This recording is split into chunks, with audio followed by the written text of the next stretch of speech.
என் வாய்ஸுக்கு value create பண்ணிகிட்ருக்கேன், அவ்வளோதான். நான் எடுத்ததை நானே உட்காந்து பேசும்போது எவ்வளோ கொடுமையாக இருக்கும் தெரியுங்களா?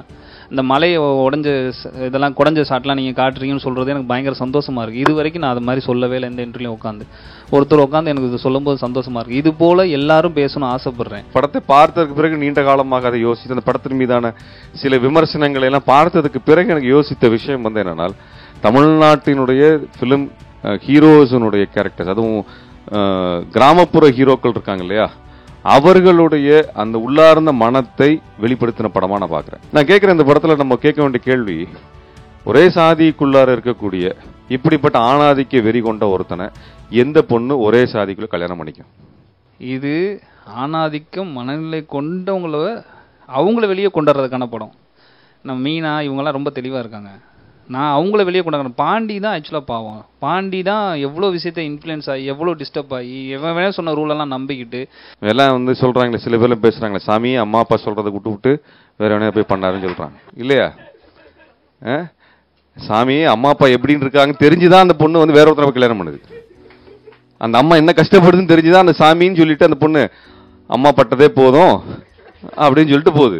அதான் சொல்கிறேன், வெறும் ஆணாதிக்க சிந்தனை உள்ள படம், ஒரு ஃபெமினிசம் படம் அப்படின்ற படமாக எல்லாமே இருக்கிற காரணம், அவங்கள போய் லைஃப்பை நீங்கள் கேப்சர் பண்ணால் எல்லாமே அப்படியே இருக்குது. அவங்க லைஃப்பை நம்ம ஒன்றிச்சு கவனிச்சோம்னா போதும், அது எல்லாமே இருக்குது. அவன் ஃபாலோ பண்ணுறதில்ல. அந்த பொண்ணு பேசாமல் இருக்கான் அப்படின்ற அவளை கொஞ்சம் பேச வச்சிருக்கலாம் அப்படின்ற அவள் ஒரு வார்த்தை சொன்னதுக்கே இங்கே எல்லாரும் ஆடி போயிட்டாங்க. ஒரு இஸ்லாமியன் போய் ஒரு பட்டியல் சமூகத்து பெண் மேல விருப்பப்பட்டு அவங்க வீட்டுல போய் பெண் கேட்கிறார், குடும்பத்தோட போய் அவனை வெட்டி கொலை பண்றாங்க. சரிங்களா? இப்படி நடக்கக்கூடிய கொலைகள் ரொம்ப தீவிரமாக்கிட்டே போறத பாக்குறோம். இது எப்படி நிறுத்த போறோம் அப்படிங்கிறது தெரியல. ஆனால் வாரத்துக்கு ஒரு கொலையாவது இந்த மாதிரியான சம்பவங்கள் வெளியில வருது. வெளியில வராத கொலைகள் நிறைய இருக்கு. இன்னும் சொல்ல போனா அவர் சொல்லக்கூடிய கவுண்டம்பாளையம் சொல்லக்கூடிய அந்த கொங்கு பகுதிக்குள்ள அவ்வளவு கொலைகள் நடக்குது. ஊரே சேர்ந்து ஒரு கொலையை மறைச்சிடறாங்க. இதெல்லாம் இதுவரைக்கும் பதிவு செய்யப்படவே இல்லை. இதுவரைக்கும் இதெல்லாம் வெளியே வரவே இல்லை. அப்ப அப்படிப்பட்ட இடத்துல ஒரு பெண்ணோட சுதந்திரத்தை தான் இவனுங்க கேள்விக்குள்ளாக்குறாங்க. திரும்பவும் சொல்றேன், இப்படி இந்த படத்தை இப்படிதான் பார்க்கணும் போதே இந்த படம் எங்கே ஒதுக்கப்படுற மாதிரி ஒரு ஃபீல் ஆகுது.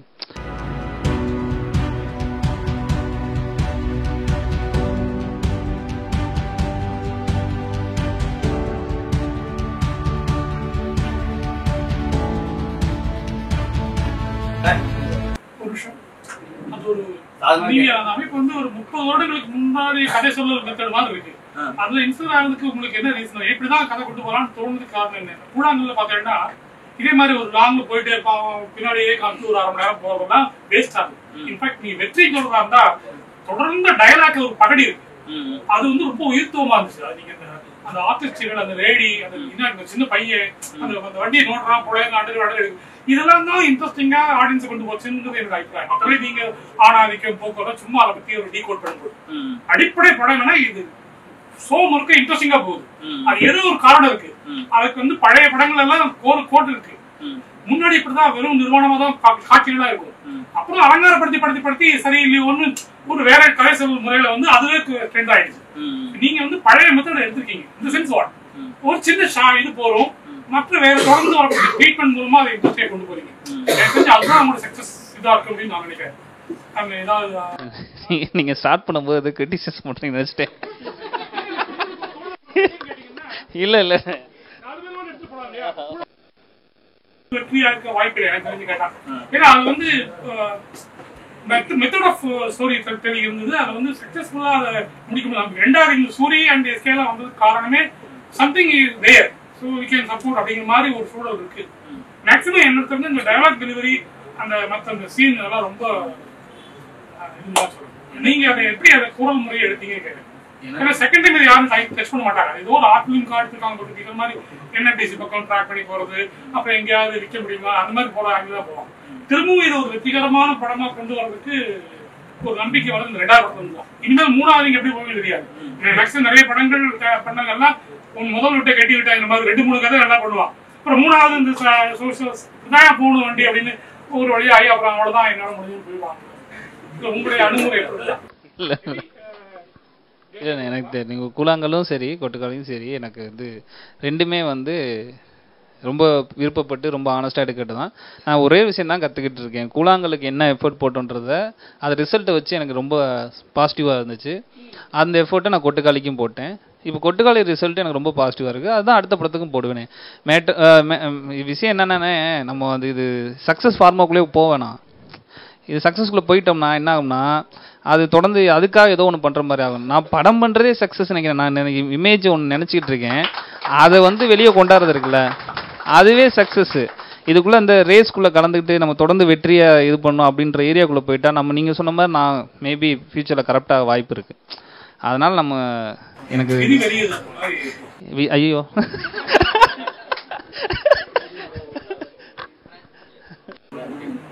இப்ப இந்த ஆணாதிக்க சமூகத்துல நான் என்னால பார்க்க முடிஞ்சது என்னன்னா, பெண் மட்டும் சிறைப்படுத்தப்படல, பெண்ணை பெத்தவங்களும் சிறைப்படுத்தப்பட்டதா நான் இந்த படத்துல பார்த்தேன். இந்த படம் ஆரம்பிக்கும் போதே அவங்க அம்மால இருந்து ஆரம்பிக்குது. மீனாவோட அப்பா என்ன சொல்றாருன்னா, இந்த மாதிரி கூப்பிடுறாங்க, வேற என்ன பண்றது, பெண்ணை பத்தி தொலைஞ்சிட்டோமே, வா போங்கிற மாதிரி சொல்றாங்க. அந்த மாதிரி ஆட்டோல போயிட்டு இருக்கும் போதும் மீனா மட்டும் அமைதியா இல்ல, மீனாவோட அம்மாவும் ரொம்ப அமைதியா இருக்காங்க. அந்த மாதிரி வண்டியில போயிட்டு இருக்கப்ப பாண்டியோட அப்பாட்ட வந்து ஒரு ஆதிக்கத்தரமான பேச்சு தெரியும். இவர் வந்து கொஞ்சம் அண்டர் பிளே பண்ணி தான் பேசிட்டு இருக்காரு.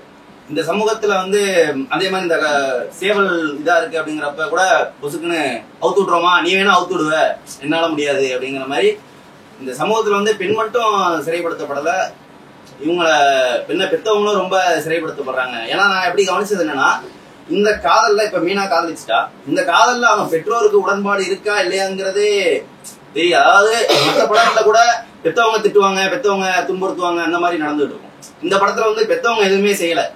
இந்த சடங்குகள் சம்பிரதாயங்கள் இதை வந்து இந்த நீங்க முன்னாடியே சொல்லியிருந்த மாதிரி இந்த உறவு சிக்கல்கள் வந்து உறவினர்கள் மத்தியிலையும் இந்த சமூகத்து மத்தியிலையும் பெண்களை பெத்தவங்க எவ்வளவு கட்டுப்பட்டு போக வேண்டியதா இருக்குங்கிற மாதிரி எனக்கு நல்லாவே பிரதிபலிச்சிருந்தது.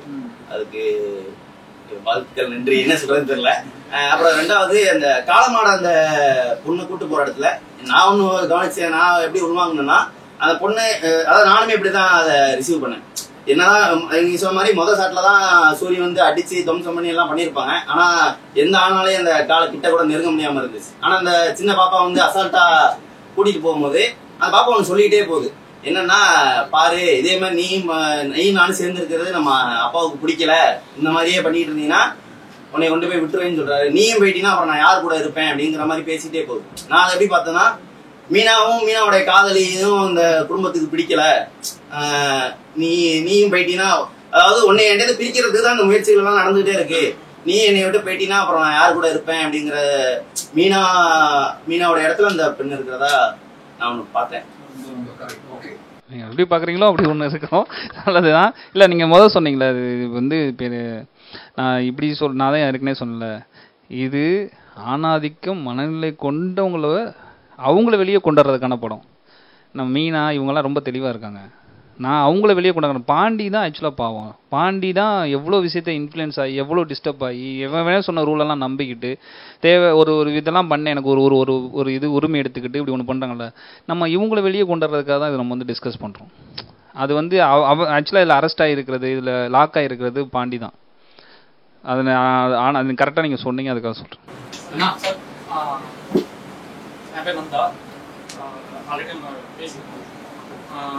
இந்த படத்தை வந்து கொட்டுக்காளியை வந்துட்டு ஒளிவு கழின்னு சொல்லிட்டு ஒரு மலையாளம் படம், அந்த படத்தோட நான் ரொம்ப கனெக்ட் பண்ணிட்டேன். ஏன்னா அதுலயுமே இந்த மாதிரி ஒரு மா மென்டாலிட்டியில ஒரு கேரக்டர் டிராவல் பண்ணுவாங்க. டிராவல் பண்ணி கடைசியில ஒரு பயங்கரமான ஒரு ஷாக், அது அந்த ஷாக் வந்து எனக்கு இந்த படத்துல ஃபீல் பண்ணதுக்கப்புறம் இந்த படத்துல தான் நான் ஃபீல் பண்ணேன். அதுலயுமே ஒரு சேவல், கட்டப்பட்ட ஒரு சேவல், அதுலயுமே கடைசி வரைக்கும் காமிச்சுக்கிட்டே இருப்பாங்க. அந்த சேவலுக்கான முடிவு வந்து அந்த கேரக்டருக்கு கனெக்ட் பண்ணிருப்பாங்க. இதுலயுமே அந்த மாதிரி நடந்திருக்கும். ஆனா நீங்க அது நம்ம ஆடியன்ஸ் இது வந்து எனக்கு ரொம்ப ஒரு பயங்கரமா எனக்கு பிடிச்சிருக்கு. இது காம்ப்ளிமெண்ட். அப்புறம் கொஸ்டினா நான் கேட்கறது என்னன்னா, ஒரு கூழாங்கல்லையும் சரி கொட்டுக்காளிலையும் சரி நீங்க கதையை வந்து ஃபுல்லா எழுதுறீங்களா, இல்லைன்னா ஃபர்ஸ்ட் வந்து அந்த ஐடியாவை வச்சுட்டு அதுக்கப்புறம் இந்த இருந்து ஸ்டார்ட் பண்ணா போதும் அப்படின்னு சொல்லி எழுதுறாங்க? இல்லை, கதை எழுதும்போது அந்த பொண்ணு மீனான்ற ஒரு பொண்ணு காலேஜுக்கு போனால் அங்கே ஒரு ஒரு ஒரு ஒரு காதல் வயப்பட்டா இப்படின்றது எல்லாமே இருக்கும், ஒன்லைனாக ஆல்ட்ராவே இருக்கும். அது எனக்கு அதுக்கப்புறம் அதை எடுத்து வச்சுட்டு நான் இந்த கதையை எங்கேருந்து ஆரம்பிக்கலாம் அப்படி, ஏன்னா அதுக்கு முன்னாடி நடந்திருக்கிறது எனக்கு தெரியணும்ல. ஓகேங்களா? எனக்கு தெரியணும்ல. அப்போ தானே உங்களுக்கு நான் ஏதோ ஒரு வகையில் தெரியப்படுத்துறதுக்கு நான் ஒரு ஆஃபீலேருந்து ஆரம்பித்தாலும் நான் ஒர்க் பண்ண முடியும். ஸோ அதனால் அது ஃபுல்லாக எழுதப்பட்டது தான். எழுதப்பட்டுட்டு எனக்கு இதை நான் இங்கேருந்து இதெல்லாம் எடுத்து வச்சு, இந்த செட்டப்பு இந்த இதெல்லாத்தையும் ஃபஸ்ட் ஆக்ட் இதெல்லாம் எடுத்து வச்சுரு, இங்கேருந்து ஆரம்பிக்கணும், இப்படி தான் இதை தாண்டி தான் இந்த ஆஃபீல தான் போகணும். ஆனால் இந்த விஷயங்கள் எல்லாமே இதில் தெரிஞ்சிடணும். நீங்கள் பார்த்தீங்கன்னா அந்த படத்தை நான் கதை இப்போ டைலாக் வழியாக அதை நிறையா சொல்லிக்கிட்டே தான் இருப்பேன் இந்த படத்தில். லாஸ்ட்டு அங்கே போய் உட்காந்த பிறதும் நீங்கள் என்ன சொல்லி அக்கா வந்திருக்கீங்கன்னு சொல்லி பக்கத்தில் ஒரு பொண்ணு கேட்பா. இவங்க அக்கா இவளை தான் நான் எங்கள் அண்ணன் கல்யாணம் பண்ணி கொடுப்போன்னு வச்சோம், காலேஜ் போன இடத்துல ஒருத்தவங்க நினச்சிக்கிட்டு இப்படின்றது கடைசி ஷாட் வரைக்கும் இந்த படத்தோட கதையை சொல்லிட்டு தான் இருப்போம், கொஞ்சம் கொஞ்சமாக. ஓகேங்களா? அப்போ எனக்கு முழுசாக எழுதினால தான் மட்டும்தான் நான் இங்கே இருக்கிற உங்களுக்கு சொல்லப்படாத உங்களுக்கு காட்டப்படாத அதை எல்லாத்தையும் கதைகளை நான் இங்கே வந்து இந்த இதில் பயணத்தில் நான் ஃபேஸ் பண்ண முடியும். அதனால் ஃபுல்லாக தான் எழுதுறது. இந்த படம் வந்து ரொம்ப ஏன்னா படத்துக்கு பின்னாடி லேயரிங் நிறைய நீங்க ஆட் பண்ணிருக்கீங்க. உதாரணத்துக்கு அவர் சொன்னாரு மலையை குறைஞ்சிட்டோம் அப்படிங்கிற மாதிரி சொன்னாரு. அதை நீங்க பேக்ரவுண்ட்ல வச்சிருப்பீங்க. மிட்ல அவங்க டிராவல் பண்ணிட்டு இருக்காங்க. ஃபோர் கிரவுண்ட்ல ஒன் பேர்ல மலையை குறைஞ்ச மாதிரி காட்டியிருப்பீங்க. மிட்ல வந்து அவங்க போயிட்டு இருப்பாங்க. ஃபோர் கிரவுண்ட்ல வந்து ஒரு தடவை விவசாயி மாடு பிடிச்சிட்டு தான் எடுத்துட்டு போவார், 2-3 இழுத்துட்டு போவாரு. அப்ப எனக்கு என்ன கனெக்ட் ஆயிடுச்சுன்னா, இங்க எல்லாம் முடிச்சிட்டீங்க, நான் இந்த பக்கம் போறேன் அப்படிங்கிற மாதிரி எனக்கு கனெக்ட் ஆயிடுச்சு. அதே மாதிரி கடைசீட்ல ஒட்டுமொத்த கதையுமே ஒரு பாட்டி வந்து தலை நிறைய ஒரு மூட்டையை தூக்கிட்டு போற மாதிரி கட்டிட்டீங்க. அது நான் என்னன்னா பஞ்சு இல்லைன்னா கலகா தொம்பு அப்படின்னு சொல்ல நான் கனெக்ட் பண்ணிட்டேன்.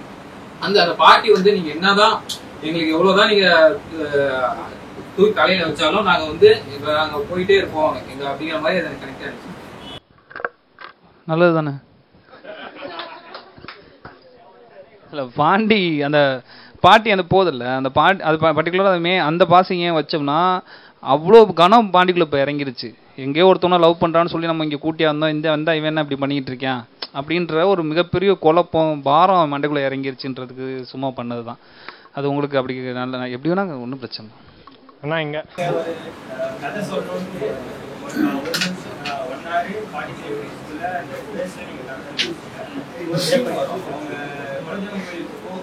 போற வழியில சாமான் வந்து ஒரு கடையில நிறுத்தி ஒருத்தர் அவர் மாமா நினைக்கிறார், பாண்டியோட மாமா அவர் அந்த கடைக்கு போயிட்டு பெட்ரோல் அந்த கேன் எடுத்து பவர் ஷாட் போயிட்டு அந்த வண்டியில பெட்ரோல் பவர் ட்ரெயின் ஆகிறதுக்கும் அந்த ஷாட் இருக்கு. இவ்வளவு நிறைய மெட்டாஃபரா நிறைய கதை இருக்கும்போது இந்த ஷாட்டுக்கு எதனா மெட்டாஃபர் நீங்க யோசிச்சு வச்சுங்களா இல்ல அந்த சீனை கட்டணும்னு ஷார்ட் யூஸ் பண்ணுங்க ஏங்க? இந்த இல்லை ஒன்று நான் திரும்பவும் சொல்கிறேன், இப்படி இந்த படத்தை இப்படி தான் பார்க்கணும் போதே வந்து இந்த படம் எங்கேயோ ஒதுக்கப்படுற மாதிரி ஒரு ஃபீல் ஆகுது. இல்லை நான் நீங்கள் கேட்ட கேள்விக்கு கரெக்டு தான், நல்லது தான். இப்படி பார்த்து நம்ம இங்கே இருக்க ஆட்கள் ஆடியன்ஸ் எல்லா பேருமே வந்து நம்ம இந்த மாதிரியான விஷயங்களை லேயர்ஸ் எல்லாம் தேடி கண்டுபிடிச்சி டிஸ்கஸ் பண்ணும்போது நம்ம ஒர்க் பண்ணும்போது நம்மளுக்கு வந்து இதாக இருக்கும். எனக்கு இவங்க பயணம் போகிறதுக்கு எதுவுமே தடையாத எல்லாமே கிடைக்குது. இப்போ வந்து எல்லா நவீனமும் உள்ளே வந்துருச்சு, எல்லாமே வந்துருச்சு. இவங்க மனநிலையா இவங்களுக்குள்ள இருக்கிற அந்த தாட்ஸ் இருக்குல்ல அது மட்டும் இன்னும் பழமையாக இருக்குது அப்படின்றதெல்லாம் சொல்கிறதுக்காக தான். ஆமாம்.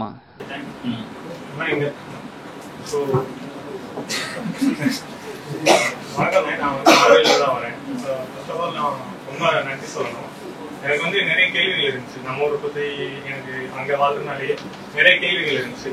ஸோ உங்கள் 2 படமா இருக்கட்டும், கூழாங்கல்லா இருக்கட்டும், கொட்டையா இருக்கட்டும், ஒரு அங்கிருந்து கிடைக்காத கேள்விக்கான பதில்கள்லாம் உங்க படத்துல இருந்து கிடைச்ச மாதிரி இருந்துச்சு.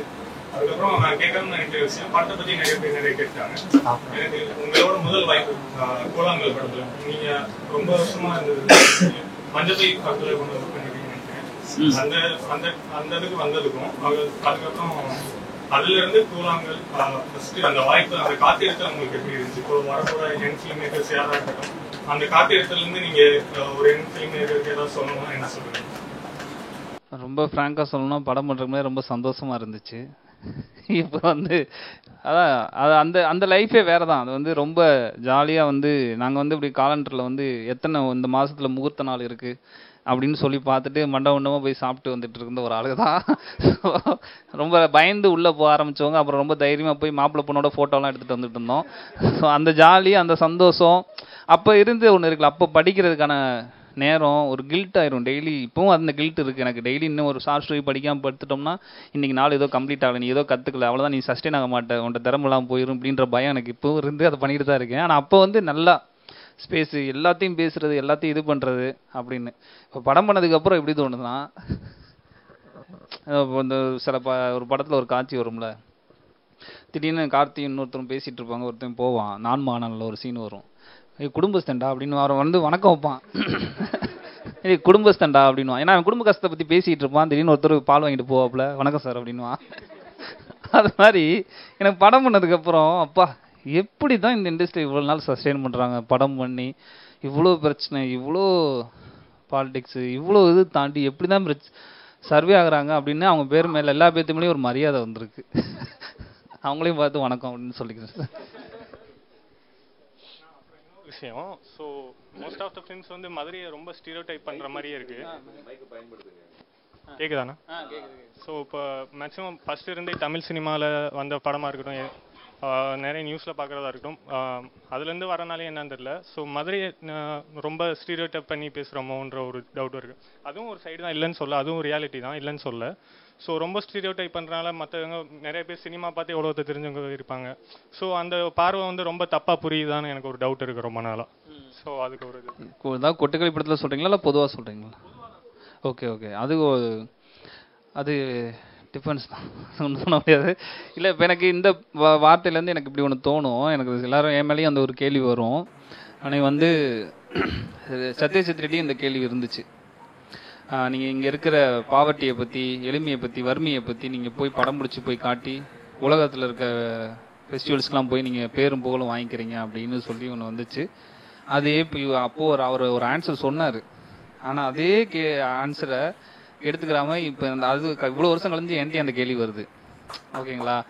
என்னன்னா இப்போ நான் அதான் சொல்கிறேன்ல, இப்போ வந்து ஒரு ஃபெஸ்டிவல்ஸில் வந்து நீங்கள் நான் இங்கேருந்து ஒரு கூழாங்கல் எடுத்துகிட்டு போகும்போது சரி, கொட்டுக்கால் எடுத்துகிட்டு போகும்போது சரி, நம்மளுக்கு இதுக்குள்ளே பின்னாடி கேஸ்ட் இருக்குது, அவன் போடுற காஸ்டியூம் கலர்லேருந்து எல்லா விஷயங்களும் இங்கே அப்பட்டமாக எல்லாருக்குமே தெரியும், எதுக்கு அது கொடுக்கப்பட்டிருக்கு, என்ன ஏது எல்லாமே உங்களுக்கு தெரியும். ஆனால் அவங்களுக்கு வந்து கிராஃப்டாகவும் இதில் இருக்க எமோஷன்ஸ் தான் அவங்க பார்ப்பாங்க. அவன் எப்படி நம்ம நாட்டில் எங்கே இதோட பொருத்தி பார்த்துக்கிறதுன்னு தேடி கண்டுபிடிச்சி பொருத்தி பார்த்துக்குருவாங்க. குளோபலாக ஒரு எமோஷன்ஸ் கனெக்ட் ஆனால் மட்டும்தான் ஒரு ஃபெஸ்டிவலில் ஒர்க் ஆகும். இந்தியாவிலேருந்து ஒரு படம் இப்படி ஒரு எளிமையை சொல்லிடுச்சு, இப்படி இந்தியா வந்து மக்களில் இருக்க ஒரு இதாக காட்டிடுச்சு, அதனால இந்த படத்தை வந்து நம்ம டாக்குமெண்டேஷனை பண்ணிக்கிறோம் கேட்டால் அது ஒன்றுமே கிடையாது. அப்படிலாம் ஒரு இதுவும் கிடையாது. பெர்லினில் வந்து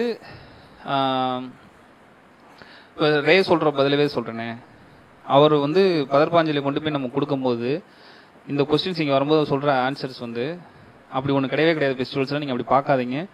அவங்க சொல்கிற விஷயங்கள் என்னென்னா, செகண்ட் வேர்ல்டு வாருக்கு அப்புறம் நாங்கள் வறுமையிலையும் ரொம்ப ஒரு மாதிரி மோசமாக இருந்தோம்ல, அந்த எமோஷன்ஸ் வந்து இந்த படம் எங்களுக்கு காட்டுது அப்படின்னு சொல்லி தான் இந்த படத்தை அக்செப்ட் பண்ணிக்கிறோம் அப்படின்னு சொல்லியிருக்காங்க. இது மாதிரி குளோபலாக கனெக்ட் ஆனால் மட்டும்தான் ஒரு எமோஷன்ஸ் வந்து ஃபெஸ்டிவலில் ஒர்க் ஆகும். அதுதான் நான் இங்கே வந்து திரும்ப சொல்ல போகிறேன். ஏன்னா இவ்வளோ வருஷம் கழிச்சு எனக்குமே அந்த ஒரு பதில் கேள்வி வருது. அவர் இன்னொன்று இருக்கிறதான் காட்டுறோம், அதனால் அது ஒன்றும் பிரச்சனை கிடையாது. வணக்கம் தோழர். இல்லை, இந்த கேட்ட கேள்விக்கு ஒன்று சொல்லணும்னா, எந்த ஒரு சிக்கலும் எந்த ஒரு நாட்டுக்கும் மட்டும் சொந்தமானது கிடையாது. இப்போ அடிப்படையில் வந்து ஒரு இலக்கிய படைப்பு அல்லது ஒரு திரைப்படைப்பு வந்து ஒரு முரண்பாடுகளை வெளிப்படுத்துகிற ஒரு சமயத்தில் அது அடுத்த கட்டத்துக்கு மனித குலத்தை நகர்த்தணும். ஒரு படைப்பு, ஒரு சிறந்த படைப்புங்கிறது மனித குலத்தை வந்து அடுத்த கட்டத்துக்கு நகர்த்துறது, ஒரு நாகரிகம் அடைய வைக்கிறத நோக்கியான பயணம் தான் நம்மளோட இது.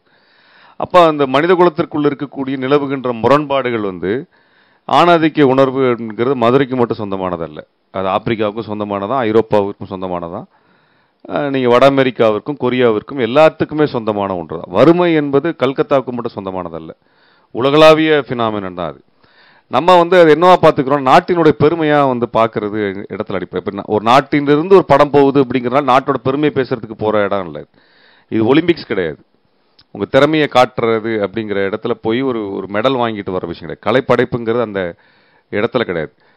சமூகத்தினுடைய மனிதகுலத்தினுடைய சிக்கல்களை அல்லது மனிதகுலம் எதிர்கொள்ளக்கூடிய சவால்களை அல்லது மனிதனுடைய உள்ளார்ந்த பண்புகளை வந்து முரண்பாடுகளை அதை வெளிப்படுத்துகிற ஒரு கருவி வந்து படைப்புலகம், அது இலக்கியமோ திரையுலகமோ. அப்போ நீங்கள் இந்த இலக்கியத்திலையும் நீங்கள் கமர்ஷியல் சினிமா நான் கமர்ஷியல் சினிமான்னு பேசுகிற இடத்துல என்னென்னா, இந்த முரண்பாடுகள் வெளிப்படுத்தாமல் நம்ம வந்து ரொம்ப நல்லா இருக்கிறோம் அப்படின்னு காட்டிட்டு போகக்கூடிய தன்மையில் நம்ம வந்து நம்மளை ஏமாற்றிக்கக்கூடிய ஒரு பொழுதுபோக்கு அம்சத்தோடு போயிடும். அதே சமயத்தில் சமூகத்துக்குள்ளே நம்ம எந்த முரண்பாடுகளை எல்லாம் நம்ம வந்து உள்ளுக்குள்ளே புதைச்சி வச்சுருக்கிறோம் அல்லது எதிர்கொள்கிறோம், எதையெல்லாம் தீர்க்க வேண்டியது இருக்குது, இப்ப சாதி பிரச்சனையை பத்தி பேசும் பொழுது தமிழ்நாடு சினிமாவில் பெரிய சிக்கலை வந்து பேசிக்கிட்டே இருக்கிறாங்க. நீங்க தோழர் பா ரஞ்சித்தை நோக்கியோ அல்லது மாரி செல்வராஜை நோக்கியோ வரக்கூடிய விஷயம், ஜாதியை சொல்லி சொல்லி சம்பாதிக்கிறாங்க அல்லது ஜாதியை சொல்லி சொல்லி பண்றாங்க. அந்த பிரச்சனை தீர்க்கப்படாத பிரச்சனை தானே அது. சாதிங்கிற பிரச்சனை தீர்க்கப்படாத பிரச்சனை தான். நாங்கள் வந்து இப்போ அமைப்பு சார்பாகவே பல ஊர்களில் போகிறோம். இப்போ கூட போன மாதம் வந்து தூத்துக்குடி பக்கத்தில் விளாத்துக்குளம் பக்கத்தில் ஊரில் தீண்டாமை சுவரை நான் நேரடியாக பார்த்துட்டு வந்தேன். நான் தீண்டாமை சுவரே இருக்குது. இப்போ இதெல்லாம் நேரடியாக நடைமுறையில் இன்றைக்கு நாம் எதிர்கொள்ளக்கூடிய சிக்கலை குறித்து அவங்க வந்து திரைப்படத்தில் வெளிப்படுத்துகிறாங்க. அப்போ அதை வந்து சமூகம் விவாதிக்கணும். அவங்க ரஞ்சித்தோடதும் மாரியோடதும் ஒரு வெற்றி வந்து அது விவாதத்துக்கு கொண்டு வந்துட்டாங்க. அந்த விவாதம் வந்து சமூகத்தில் நடக்கணும். அதை வந்து ஆக்கப்பூர்வமானதாக கொண்டு போகக்கூடிய ஒரு பொறுப்பு எல்லாத்துக்கும் இருக்குது. அது வெறுமனே அவர்கள் வந்து இப்போ சத்யஜித் ரே வந்து வறுமையை வந்து கொண்டாடக்கூடியவர் அல்ல, வறுமையை கொண்டாடுறதுக்கு இல்லை. வறுமைங்கிற சிக்கல் வந்து உலகளாவிய சிக்கல். அது அமெரிக்காவில் இருக்கிறவனெல்லாம் 4 வேளை சாப்பிட்றவங்க கிடையாது. அங்கேயும் வறுமை வந்து உச்சத்தில் இருக்கக்கூடிய ஒரு நாடு தான் அது. அப்போ வறுமை என்பது உலகளாவிய மனிதன் தோன்றிய காலத்திலிருந்து வரக்கூடிய சிக்கலுக்கான தீர்வை. அந்த அந்த வறுமை எப்படி சமூகத்தை பாதிக்குது? இப்போ அவர் சொல்லக்கூடிய ஆணாதிக்கம், இப்போ நீங்கள் வந்து அதில் வன்முறையாக ஒரு ஆண் பெண்ணின் மீது காட்டுகின்ற வன்முறை வந்து எனக்கு தெரிந்து கொங்கு மண்டலத்துக்குள்ள அவ்வளோ வன்முறையாக நேரடியாக உடல் அளவில் காமிப்பாங்களான்னு தெரியாது. ஆனால் வேறு வழியில் காமிப்பாங்க. ஒவ்வொரு இடங்கள்லையும் ஒவ்வொரு விதங்கள் மாறுது. வன்முறை வெளிப்படுத்தப்படுகின்ற இடங்கள் வந்து முறைகள் வந்து மாறுது. அது உடலில் நீங்கள் அடிக்கிறது, துன்புறுத்துறது மட்டும் இல்லை, வார்த்தைகளில் பேசக்கூடியது, நடத்துகின்ற முறை. தீண்டாமை என்பது பெரிய வன்முறை தானே, அதில் எங்கேயும் தொடர்றதெல்லாம் ஒன்றும் கூடியதான் இல்லை. ஆனால் அதை விட பெரிய வன்முறை என்ன இருக்க முடியும்? இப்போ வன்முறையினுடைய வடிவங்கள் எவ்வளவு இருக்குது. அப்போ அதையெல்லாம் உங்கள் படைப்புக்குள்ளார கொண்டு வரும் பொழுது அந்த படைப்பு உலகளாவிய படைப்பாக மாறுது. இது உலகளாவிய திரைப்பட விழாவுக்கு போகுது அப்படின்னு அர்த்தம்னா அது இந்தியாவிலிருந்து போட்டி போடக்கூடிய ஒலிம்பிக்ஸ் விஷயம் கிடையாது.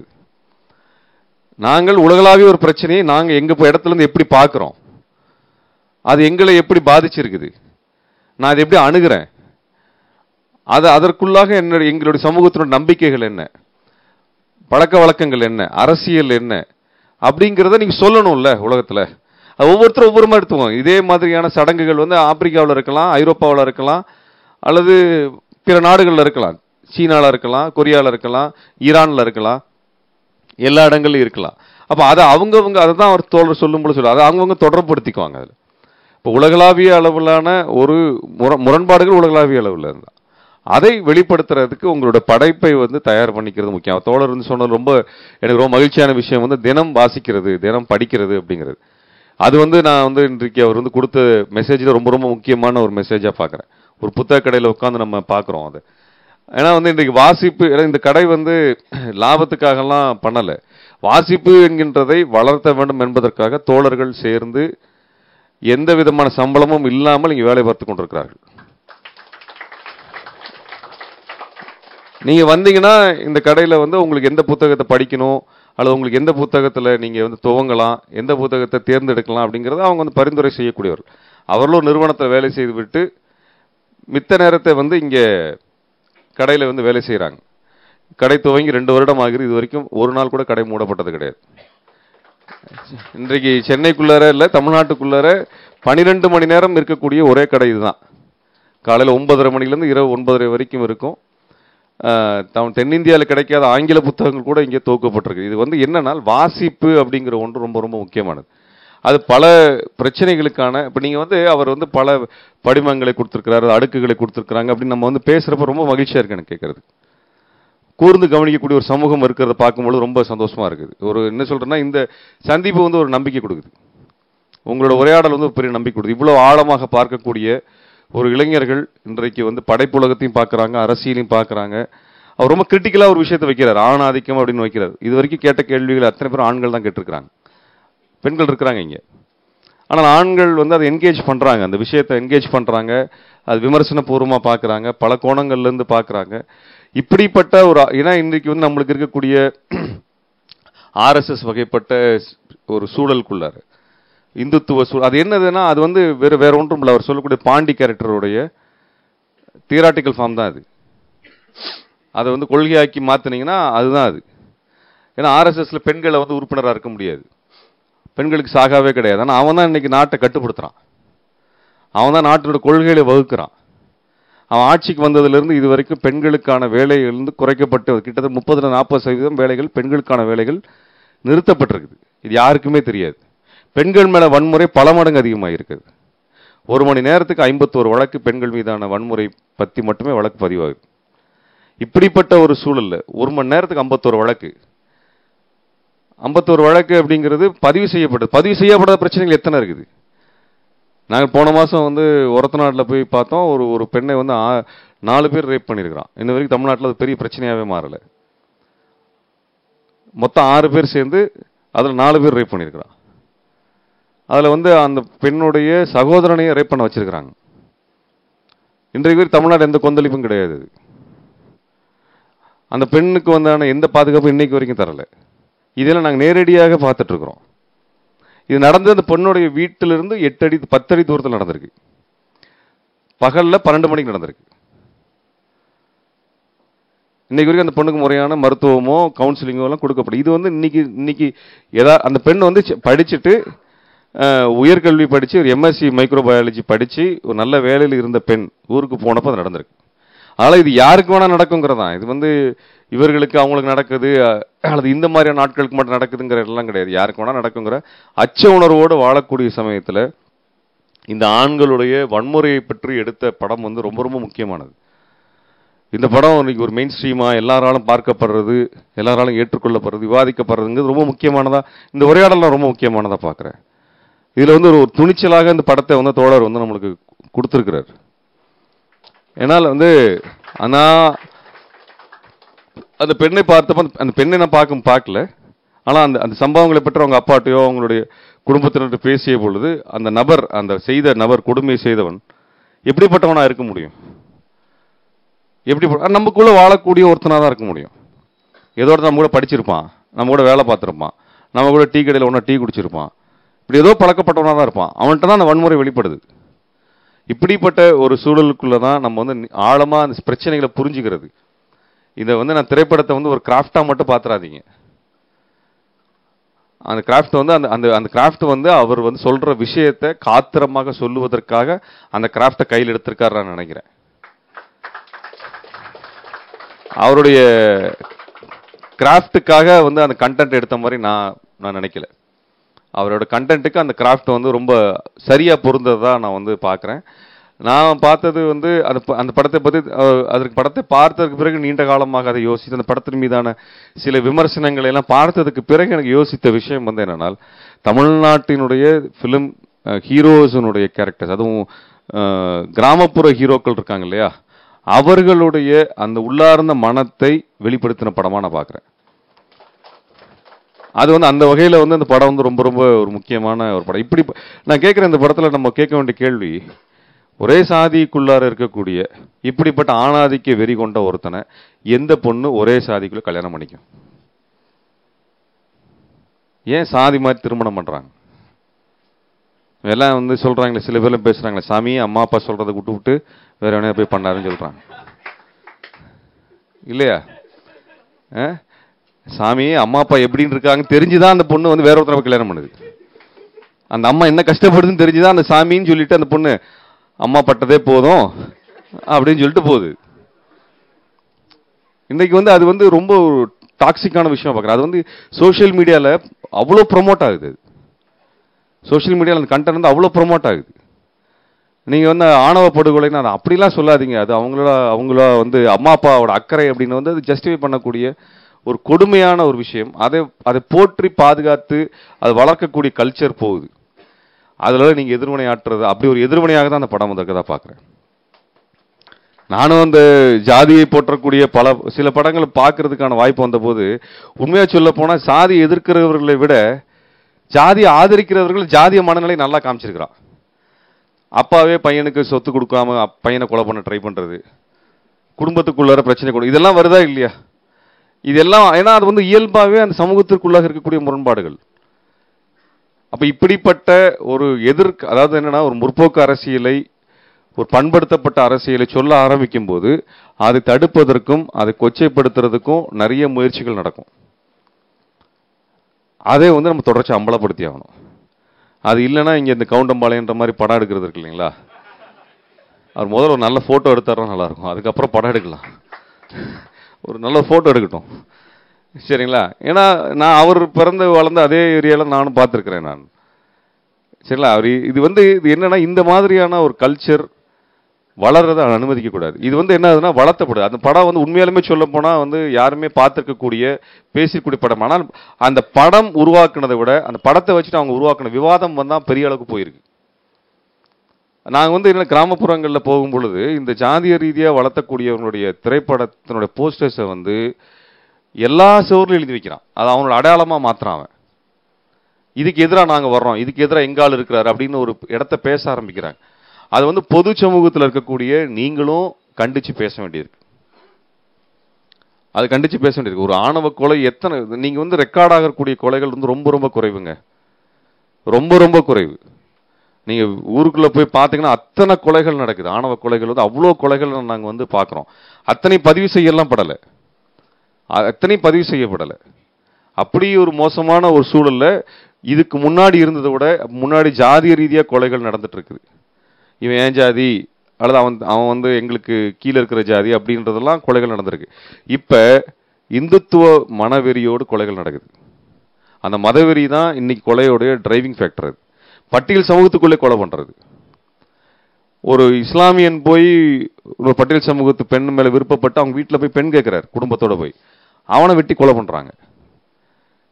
சரிங்களா? இப்படி நடக்கக்கூடிய கொலைகள் ரொம்ப தீவிரமாகிக்கிட்டே போறத பாக்குறோம். இது எப்படி நிறுத்த போறோம் அப்படிங்கிறது தெரியல. ஆனால் வாரத்துக்கு ஒரு கொலையாவது இந்த மாதிரியான சம்பவங்கள் வெளியில வருது. வெளியில வராத கொலைகள் நிறைய இருக்கு. இன்னும் சொல்ல போனா அவர் சொல்லக்கூடிய கவுண்டம்மாள்னு சொல்லக்கூடிய அந்த கொங்கு பகுதிகளில் அவ்வளோ கொலைகள் நடக்குது, அவ்வளோ கொலைகள் நடக்குது. ஊரே சேர்ந்து ஒரு கொலையை மறைச்சிடுறாங்க. இதெல்லாம் இதுவரைக்கும் பதிவு செய்யப்படவே இல்லை. இதுவரைக்கும் இதெல்லாம் வெளியே வரவே இல்லை. அப்ப அப்படிப்பட்ட இடத்துல ஒரு பெண்ணினோட சுதந்திரத்தை தான் இவனுங்க கேள்விக்குள்ளாக்குறாங்க. இந்த சாமி சாமின்னு பேசுறாங்களே, நீ எல்லாம் சாமிப்பா சாமிப்பா, இவங்கெல்லாம் யாருன்னா ஒரு பெண்ணினுடைய சுதந்திரத்தை கேள்விக்குள்ளாக்கக்கூடியவர்கள், பெண்ணை முடக்கக்கூடியவர்கள். அவங்க தான் இனி பெண் ஒரு தனக்கான சாய்ஸ் இருக்குல்ல. ஏன் ஒரு பெண் வேற ஒரு இடத்துல விரும்புறா அப்படின்னா அவளுக்கு இயல்பாக இருக்கக்கூடிய விருப்ப அடிப்படையில் சூஸ் பண்றாது. அதை இவங்க தடுக்கிறானுங்க, அதை தடுக்கிறானுங்க. பெண் ரொம்ப நுணுக்கமாக சமூகத்தை கவனிக்கக்கூடியவள். இவங்களோட புத்திசாலி. இவனுக்கு எவனையோட அந்த பெண் தன்னைத்தானே காப்பாற்றிக் கொள்ளக்கூடியவள். சரிங்களா? ஆனால் அவங்கள இழிவுபடுத்தி மட்டப்படுத்தக்கூடிய ஒரு போக்கு இருந்துகிட்டு இருக்குது. இந்த இடத்துல தான் நீங்க இதுல பல பேர் இயக்குனர்லாம் நாளைக்கு வரக்கூடியவங்களா இருக்கிறீங்க. நீங்க ஆழமா அரசியலையும் வாசிங்க, படைப்புலகத்தையும் பாருங்க. அதற்கு மேல உங்க கிராஃப்டை பில்ட் பண்ணுங்க. தோழர்கிட்ட வெறும் கிராஃப்டை மட்டும் எடுத்துக்காம இந்த கிராஃப்ட்ல ஒரு அழுத்தமாக சொல்லக்கூடிய அந்த விஷயத்தை, அவர் தேர்ந்தெடுத்த விஷயங்களை குறித்தான ஆழமான பார்வையோடும் அந்த வாசிப்போடும் வரும்பொழுது படைப்பு உண்மையாக அவர் சொன்ன மாதிரி நான் தனியாக இருக்கிறேன், நீங்களும் வந்துட்டீங்கன்னா நல்லா இருக்குங்கிற அந்த விஷயம் வெற்றிகரமாக வரும். அவர் சொல்றாரு, நான் சொல்லணும்னு நினைச்சிட்டேன்னா எனக்கு பணம் ஒரு பிரச்சனை இல்லை, கிராஃப்ட் ஒரு பிரச்சனை இல்லை. அவரை தான் திரும்ப திரும்ப சொல்ல வர்றார். நான் இதை சொல்லணும்னு நினைக்கிறேன், எனக்கு அதுக்கு எது தேவையோ அதை நான் உருவாக்கிக்கிறேன் அப்படின்னு சொல்லக்கூடிய விஷயம் ரொம்ப நேர்மையாக வெளிப்படையாக அவர் நம்ம முன்னாடி வச்சிருக்கிறாரு. அந்த வகையில் ஒரு புது விஷயத்தை உங்களுக்கு எல்லாத்துக்கும் ஒரு நம்பிக்கை அளிக்கக்கூடிய வகையில் தோழர் சொல்லியிருக்கதான் நான் பார்க்குறேன்.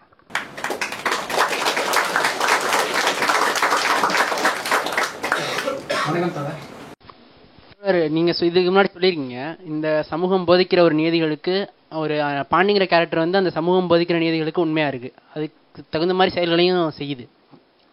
இப்போ நீங்களும் அந்த மாதிரி ஒரு 100% உண்மையா இருந்தேன்னு சொல்லியிருக்கீங்க. இந்த 100% அந்த சமூகம் போதிக்கிற சாதிய கட்டமைப்புக்கும் ஒரு ஆணாதிக்கத்துக்கும் ஒரு மூட நம்பிக்கைகளுக்கும் உண்மையா இருக்கிற ஒரு சமூகத்துக்கிட்ட இந்த படம் எப்படி எதிரொலிச்சிருக்குன்னு நீங்க நினைக்கிறீங்க?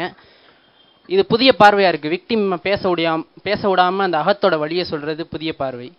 அந்த பார்வை அந்த 100% உண்மையா இருக்கவங்கள்ட்ட எப்படி எதிரொலிச்சிருக்குன்னு நினைக்கிறீங்க? இந்த படத்துல விக்டிம் மீனா, சொசைட்டில விக்டிம் அந்த கூட்டமே, அதுதான் அவங்க தான் அந்த கூட்டமே. அவங்க எல்லாருமே விக்டிம் தான். அவங்க எல்லாரும் எதெல்லாம் நம்ம அழுத்துது, எதெல்லாம் சொல்லி கொடுத்துருக்கு, எதெல்லாம் நம்ம முட்டாத்தனமாக ஃபாலோ பண்ணிட்டு இருக்கோம்னு தெரியாமல் இருக்கீங்க எல்லாருமே விக்டிம் தான். நான் அதை தான் பேசணும்னு நினச்சிட்டு இருக்கேன். இந்த படத்தோட எண்டே முடிக்காமல் இருக்கிறதுக்கு காரணம் இதுக்குள்ளே அவ்வளோ டிபேட் இருந்துக்கிட்டே இருக்குது, அவ்வளோ டிஸ்கஷன் இருந்துக்கிட்டே இருக்குது. அவங்க அதான் நான் சொல்கிறேங்களே, நான் தமிழில் சொன்னேன்னா அந்த வார்த்தை ரொம்ப தப்பாக போகும். அதனால தான் இங்கிலீஷில் சொல்கிறாங்க இன்னசென்ட் அப்படின்ட்டு. ஓகேங்களா? அவங்க இதெல்லாம் வந்து ஒரு குறிப்பிட்ட ஒரு ஆட்கள் சொல்கிறத அப்படியே மொத்தமாக இப்போ பெருமிதமாக எடுத்துக்கிட்டு அதை ஃபாலோ பண்ணுறது இருக்குல்ல, அதான் சொல்கிறேன். இது வந்து வெறும் ஆண் ஆதிக்க சிந்தனை உள்ள படம், ஒரு ஃபெமினிசம் படம் அப்படின்ற படமாக எல்லாமே இருக்கிற காரணம், அவங்கள போய் லைஃப்பை நீங்கள் கேப்சர் பண்ணால் எல்லாமே அப்படியே இருக்குது. அவங்க லைஃப்பை நம்ம உன்னிச்சு கவனிச்சோம்னா போதும், அது எல்லாமே இருக்குது அவங்க ஃபாலோ பண்ணுறதில்ல. எனக்கு அந்த பொண்ணு அதான் அந்த பொண்ணு வந்து இப்போ அந்த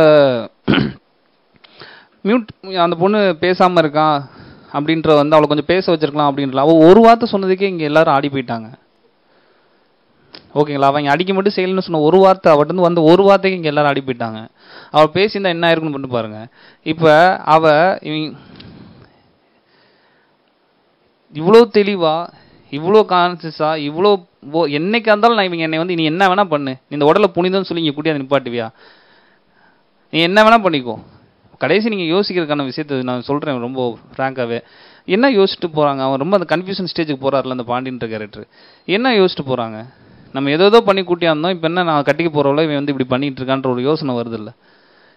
இது எல்லாமே வந்து இவனை யோசிக்க. நீங்கள் இன்னொன்று சொல்கிறேங்க, ஒருத்தவன் பர்சனலாக யோசிச்சு அந்த ஒரு சேக் அவனுக்குள்ள நடக்கும்போது கூட அந்த சமூகம் விடாது, வாப்பான்னு இழுத்துரும். ஓகேங்களா? அப்போ எல்லாருமே நான் விக்டிமாக தான் நான் பார்க்குறேன்.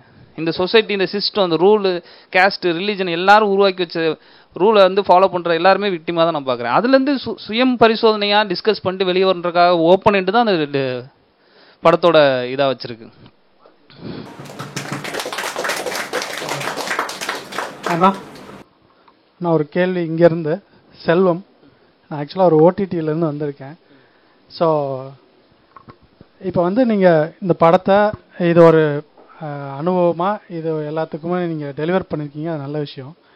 இப்போ இங்கே இருக்கிற எல்லா ஃபிலிம் மேக்கர்ஸ்க்கும் நான் பார்க்குறதுனா எல்லாருமே நம்ம ஜெயிக்கணும். ஸோ உங்கள் கதையை, உங்களோட அனுபவத்தை நம்பி ஒருத்தர் இன்வெஸ்ட்டும் பண்ணுறாரு.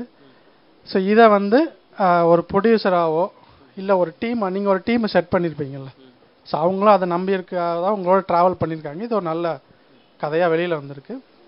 இங்கே இருக்கிற அந்த ப்ரொடியூசர்கிட்ட இது என்ன மாதிரியான ஒரு அனுபவமாக அவங்க நரேட் பண்ணணும்? ஏன்னா இங்கே நிறைய பேர் வந்து கதையாக எடுக்கிறாங்க, சார் நான் ஓடிடியில் போகலாமா, தியேட்டருக்கு போகலாமா, ஆனால் அது ஜெயிக்க முடியறதில்ல. இப்போ நீங்கள் எல்லாருமே நீங்களும் சொல்கிறீங்க ஒரு 10 பேர் இதில் ஜெயிச்சு வாங்கடா அப்படின்னு தான் சொல்கிறீங்க, உங்களோட இன்டென்ஷனும் அதில் கிளியராக இருக்குது. ஆனால் இதை ஜெயிச்சு வர்றதுக்கு இவங்க என்ன மாதிரி மீடியமாக யூஸ் பண்ணிக்கணும்? தியேட்டரை யூஸ் பண்ணிக்கணுமா, ஓடிடியை யூஸ் பண்ணிக்கணுமா? ஏன்னா இதை நான் எல்லாருமே கிரியேட்டராக சூப்பர், இங்கே இருக்கிற எல்லா பீப்புள்ஸ், பட் இது பிஸ்னஸாக வந்து அதை சந்தைப்படுத்துகிற முறையில் வந்து நிறையவே ஒரு லேக் இருக்க தான் நான் பார்க்குறேன் ஆக்சுவலாக. ஸோ உங்களோட அனுபவம் இதை சந்தைப்படுத்துறதுல எப்படி இருந்துச்சு? ஏன்னா நான் பார்க்கும்போது தான் வெற்றிமாறன் அண்ணன் வந்துட்டு விசாரணை எடுக்கிறாப்புல அவார்டுக்கு போகுது, ஜெயிச்சுட்டு தேட்டருக்கு வரும்போது நான் ஒரு லேமனை பார்க்கும்போது சரி அவார்டு வாங்கின படம் காசு கொடுத்து தேட்டரில் போய் பார்த்தாலும் ஒர்த்துப்பா, எனக்கு அந்த ஒரு ஃபீல் கொடுக்குதுல்ல. ஸோ இது எல்லா ஃபிலிம் மேக்கரும் இந்த மாதிரி விஷயங்களை ஃபாலோ பண்ணணுமா? இல்லை நிறைய ஓப்பன் கொஸ்டின்ஸ் இருக்குது, இதில் ஒரு கொஸ்டினை நான் இதை வைக்கிறேன், நீங்கள் உங்களோட அனுபவம் ஷேர் பண்ணி நல்லாயிருக்கும். இல்லை என்ன அப்படியே வந்து இங்கே கலை வந்து வணிகம் சார்ந்து தான் இருக்குது. ஓகேங்களா? அதோட ஃபார்முலா அப்படி தான் இருக்குது. அதுக்கு இவ்வளோ டிஜிட்டலான இந்த வேர்ல்டில் தான் நான் ஏற்கனவே சொன்னேங்க, உலகம் முழுக்க இந்தியாவை வணிகமாக பார்த்துக்கிட்டு இருக்கு. இவ்வளோ பெரிய பாப்புலேஷன் இருந்து நான் ரொம்ப சிம்பிளாக சொல்கிறேன், நான் ஒரு இவ்வளோ என்ன சொல்கிறது, இவ்வளோ அட்வான்ஸாக இவ்வளோ தூரத்துக்கு வளர்ந்ததை வந்து இப்போ அவங்களுக்கு தகுந்த மாதிரி மாற்றிக்கிறாங்கல்ல. ஒரு கேஸ்ட் இருக்குன்னா ஒரு இவ்வளோ அட்வான்ஸ் வந்துச்சுன்னா அதை ஒரு குரூப்பாக மாற்றிட்டு இந்த குரூப் அப்படின்னு சொல்லி வச்சுக்கிறாங்கல்ல. இதெல்லாம் அவங்க என்ன அப்டேட்டாக நம்ம இது பண்ணிகிட்டு இருக்கும்போது நம்ம ஏன் என்ன அப்டேட்டாக மாறக்கூடாதுன்னு கேட்குறேன். ஓகேங்களா? இது தனக்கு வர்ற வளர்ச்சியை வந்து தனக்கு தகுந்த மாதிரி இங்கே எல்லாரும் மாற்றிக்கிட்டே இருக்காங்கல்ல. நான் இப்போ வர்ற வளர்ச்சியை நானும் ரொம்ப நுட்பமாக கவனிக்கிறேன். அதனால தான் வந்து நான் ஃபஸ்ட்டு எடுத்துனுமே நான் சொல்கிற ஓப்பனாக பட்ஜெட்டை சொல்கிற காரணம் வந்து அந்த கூழாங்கல்னு எடுக்கப்பட்ட விதத்தை, அதோட பட்ஜெட் எல்லாத்தையும் நான் ஓப்பனாக சொல்கிற காரணமே அதுதான். இங்கே சக்ஸஸோட ரேஷியோ என்ன அப்படின்னு ஒன்று இருக்குல்ல, தேட்டருக்கு வர்றது மட்டும்தான் சக்ஸஸாக. நான் ஃபெஸ்டிவல்ஸ் மூலிமா காசை ரெக்கவர் பண்ணிடுவேன்னு சொல்கிறேன். ஓகேங்களா? ஃபெஸ்டிவல் மூலிமா பண்ணிவிட்டு நான் இங்கே வந்து ஏதோ ஒரு வகையில் வந்து இந்த மக்கள்கிட்ட கொண்டு போனேன். ஏன்னா எந்த அப்படியே இந்த மக்கள்கிட்ட இருந்து எடுத்த கதை இதை எப்படி இவங்கள்ட்ட கொண்டு போகிறதுன்னு நான் யோசிக்கிறேன். யோசிச்சது போய் தான் நம்ம வந்து இங்கே மெயின் ஸ்ட்ரீமில் இருக்கவங்க யாரையாவது நம்ம வந்து அப்ரோச் பண்ணி அவங்க மூலிமா அந்த கதையை வந்து அவங்கள்ட்ட கொண்டு போயிட முடியுமா அப்படின்றேன். இது எல்லாமே வெல் பிளானாக ஸ்கெட்ச் பண்ணி தான் நம்ம கொண்டு போகிறது. இப்போ நான் இது வரைக்கும் என்ன நடந்திருக்கு, ஒரு பேரல் சினிமா எடுக்கிறவங்களுக்கும் ஒரு மெயின் ஸ்ட்ரீம் சினிமா எடுக்கிறவங்களுக்கும் ஒரே பட்ஜெட் ரீதியான விஷயங்கள் போயிட்டே இருந்திருக்கு. அதனால இந்த மாதிரி நிறையா படங்கள் வர்றதுக்கான விஷயங்களும் கம்மியாக இருந்திருக்கு ஃபிலிமாக இருக்க காலகட்டத்தில். இந்த டிஜிட்டல் ஆனதுக்கப்புறம் இன்றைக்கி நம்ம ஈஸியாக கதை சொல்லலாம், ஈஸியாக படம் எடுக்கலாம். அதை இப்போ சொன்ன மாதிரி லாஸ்ட்டில் ஒரு இன்டர்வியூவில் வந்து ஒருத்தர் சொன்ன வார்த்தை தான் நான் சொல்கிறேன். இவ்வளோ அடர்த்தியாக வைக்கிறதுக்கு காரணம் வந்து, இவ்வளோ டெப்த்தாக வைக்கிறதுக்கு காரணம் வந்து எனக்கு இலக்கியம் தான் சப்போர்ட் பண்ணுதுன்னு நான் சொல்கிறேன். இலக்கியம் தான் சப்போர்ட் பண்ணுது. நான் இந்த மொழியை எடுத்துக்கிட்டது இப்போ தோழர் சொன்ன மாதிரி எனக்கு நான் இந்த மொழியில் வந்து எல்லாத்தையும் உங்களுக்குள்ள எல்லாமே பேசப்பட்டிருக்கு, எல்லாமே இந்த படத்தில் எல்லாமே பேசப்பட்டிருக்கு. அதை எல்லாத்தையும் ஓப்பனாக வச்சா பெரிய டிபேட் வந்துடுறதுக்காக என் மொழியை அதுக்காக நான் பயன்படுத்திக்கிட்டேன். ஓகேங்களா? அப்படி நம்ம ஒரு படத்தை மிக அடர்த்தியாக இது சரியாக ஒர்க் பண்ணும்போது இந்த மெயின் ஸ்ட்ரீம்லேருந்து யாருமே நம்ம வரமாட்டாங்க, உனக்கு இவங்களாம் சப்போர்ட் வராதுன்னு சொல்லும்போது அவங்க வந்து வர்றாங்கல்ல, அவங்கள கன்வின்ஸ் பண்ண வேண்டியது, அவங்கள கொண்டு போய் சேர்க்க வேண்டியது நம்மளோட வேலை. ஒரு ஃபிலிம் மேக்கராக நம்மளோட வேலை. மக்கள்கிட்ட போய் எனக்கு தெரிஞ்சு ஒரு இவ்வளோ பெரிய பாப்புலேஷன் உள்ள ஒரு நாட்டில் ஒரு 3 லட்சம் பேரை போய் நான் சென்றடைய முடியாமல் போகிறதுன்றது என் பக்கம் ஒரு ஃபால்ட்டு தான் இருக்குது. நான் எப்படி இன்னைக்கு இருக்க வளர்ச்சியை எதேதோ அமைப்புகள் எதேதோ விஷயங்கள்லாம் தனக்கு தகுந்த மாதிரி உள்வாங்கிக்கிறதுல, அப்போ நானும் இதை பார்த்து ஒரு நல்லதுக்காக உள்வாங்கி ஏதோ ஒரு வகையில் போய் ஒரு 3 லட்சம் பேருக்கு நான் சேர்த்தாலே போதும், என் படத்துக்கான பட்ஜெட் ரெக்கவர் ஆயிரும். நான் அப்படிலாம் தான் கால்குலேட் பண்ணி ஒர்க் பண்ணுறேன்.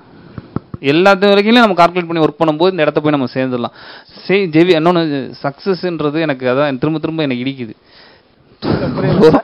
வரும்போது அந்த ப்ரெஷரும் சேர்ந்து வருது, அது எனக்கு நல்லாவே புரியுது. எனக்கா இல்லைண்ணா, ஜென்ரலாக கிரியேட்டருக்கு சொல்கிறேன். நம்ம வந்து ஒரு படத்தை சக்ஸஸ் பண்ணுறோம், அடுத்து என்ன படம் எடுக்கும் போதும் அந்த ஒரு ப்ரெஷர் வரல, இதே மாதிரி ஜானல் எடுக்கணுமா இல்லை அடுத்த கட்டத்துக்கு நகர்றதா. ஸோ இந்த ப்ரெஷரும் கிரியேட்டர்ஸ் இருக்குது. பட் இப்போ நான் என்ன கேட்குறேன்னா, இதுக்கு வந்து டேரக்டரே ஃபுல் பொறுப்பு எடுத்துக்கணுமா அஸ் அ டேரக்டராக உங்களுக்கு? ஏன்னா இப்போ ஒரு ஃபினான்ஷியல் பிளான் பண்ணணும், ஸ்ட்ராட்டஜியாக ஷார்ட் பிளான் பண்ணுறது, இது எல்லாமே இருக்குது. அதாவது இது பிஸ்னஸாக இன்னொருத்தட்ட கொடுத்துரு, எப்பா நான் படம் பண்ணுறது மட்டும் கரெக்டாக நான் பண்ணிக்கிறேன், இது பிஸ்னஸாக கொண்டு போய் நீ ஓடிடியில் சேர்க்குறியோ தியேட்டரில் சேர்க்குறியோ, அதுக்கு வந்து ஒரு டீம் வச்சுக்கலாமா இல்லை டேரக்டராக அவரே பொறுப்பு எடுத்துக்கிறதா? ஏன்னா இங்கே இருக்கிற நிறைய பேருக்கு இன்னைக்கு மாறாது. இன்னைக்கு ஏற்கனவே ஓடிடிலேருந்து வந்தனால சொல்கிறேன். ஓடிடி இன்னைக்கு என்ன சுச்சுவேஷனில் இருக்குன்னு உங்களுக்கே தெரியும். ஓகேங்களா? முதல்லாம் இப்படிப்பட்ட படங்கள் ஓடிடியை பெருசாக நம்பி தான் இருந்துட்டு இருந்துச்சு. இன்னைக்கு ஓடிடி வந்து முழுசாக இந்த படங்களையும் வாங்குறதில்ல, எவ்வளோ பெரிய ஹிட்டான கமர்ஷியல் ஹிட்டான படங்களையும் அவங்க வாங்குறதில்ல, டிஸ்கஷன் தான் போகுதுன்னு வச்சுக்கோங்களேன். அது ஒரு இப்போ தொடர்ந்து அதான் நான் சொல்கிறேன், வியாபாரம் கைகூடும் போது தொடர்ந்து எல்லாமே நடக்கும். அந்த வியாபாரம் கைகூடுறதுக்குனா தொடர்ந்து இது மாதிரியான நிறைய ஒர்க் வந்தால் இதை ஒரு வேறு வழியில் இதை பார்த்து தொலைவோன்னு சொல்லி பார்த்து தான் தொலைவாங்க. அப்போ அது ஒரு வியாபாரம் மாறும்போது அது நம்மளுக்கு இந்த கார்பரேட்டு இந்த விஷயங்கள் எல்லாமே ஓகே இது பார்க்கப்படுது, இது சேல் ஆகப்படுது, இதை வந்து போடுன்னு அவங்களுக்கே தெரியாமல் இதை போட்டுக்கிட்டு தான் இருப்பாங்க. அதனால நம்ம தொடர்ந்து நிறைய பேர் வரணும். அது எடுத்தோடனே கான்ட்ரிபியூட் பண்ணுற மனநிலை தான் வரணும். ஜெயிச்சிடணும் அப்படின்னு சொல்லி வந்தோம்னா நமக்கு தெரியல. எனக்கு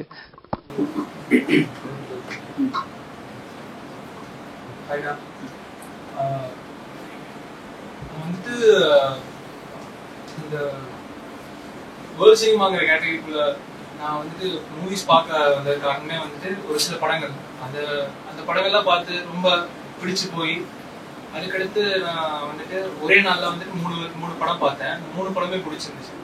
என்னன்னா ஓமர்னு சொல்லிட்டு அந்த படம் பார்த்தேன். அதுக்கடுத்து தி வே ஹோம்னு பார்த்தேன். அப்புறம் கூழாங்கல்னு பார்த்தேன். மற்ற 2 படத்துல இருக்கிறது வந்து கம்ப்ளீட்டா புரிஞ்சிச்சு எனக்கு. கூழாங்கல் வந்து எனக்கு 3 4 தடவைக்கு மேல எனக்கு தேவைப்படுச்சு. அதுக்கப்புறம் அந்த சார் கிட்ட வந்து சில முடிச்சுகள்லாம் அவரோட குறியீடை தான் எக்ஸ்பிளைன் பண்ணாரு. ரொம்ப பிடிச்சிருந்துச்சு உங்களோட வே ஆஃப் ஸ்டைல். எனக்கு என்ன அப்படின்னா, சில ஜானர்ஸ் வந்து நீங்க அடுத்த படத்துல எப்படின்னா ஒரு போர்க்கால அந்த மாதிரி படங்களும் பீரியடிக் ஃபில்ம் ஐடியாஸ் இருக்காங்க நமக்கு. ஏன்னா நீங்க யோசிச்சு கண்டிப்பா தோணி இருக்கும்ல. இல்ல ஐயா, அதெல்லாம் எல்லாத்துக்குமே தோணதான் செய்யும் கண்டிப்பா. அதுக்கான ஒரு தேவை ஒரு இது இருக்குல்ல. எனக்கு அதுக்குள்ள நம்மளால எந்த அளவுக்கு வந்து ஒரு அடர்த்தியான ஒரு கதை சொல்ல முடியும் அப்படின்ற ஆசை எல்லாமே இருக்க தான் செய்யுது. அது டெஃபினட்டா அதுக்கான வாய்ப்புகள் எல்லாம் அமையும் போது அங்கிருந்து நம்ம ஒண்ணு பண்ணலாம். ஏன்னா உங்க ஸ்டைல்ல வந்து தான் நீங்க சொல்ற நியாயம், உங்க ஒரு போர்னா அணிவகுப்பே வந்து கமர்ஷியலா தான் இருக்கும். பட் அதுல நீங்க உங்களோட ஸ்டைல பார்த்தா கொஞ்சம் எனக்கு ஒரு ஆசை. இந்த மாதிரி இன்னும் ஹோலோகாஸ்ட் மாதிரி மூவி இருக்கும் இல்லைங்களா, இனப்படுகொலை, இன்னும் நிறைய இந்த மாதிரி அதிகாரத்தின் பேர்ல சூழ்ச்சியில நடந்த அந்த மாதிரி கதைகளை வந்து உங்களோட வே ஆஃப் மேக்கிங்ல பார்த்தா கொஞ்சம் பெட்டரா இருக்கும்.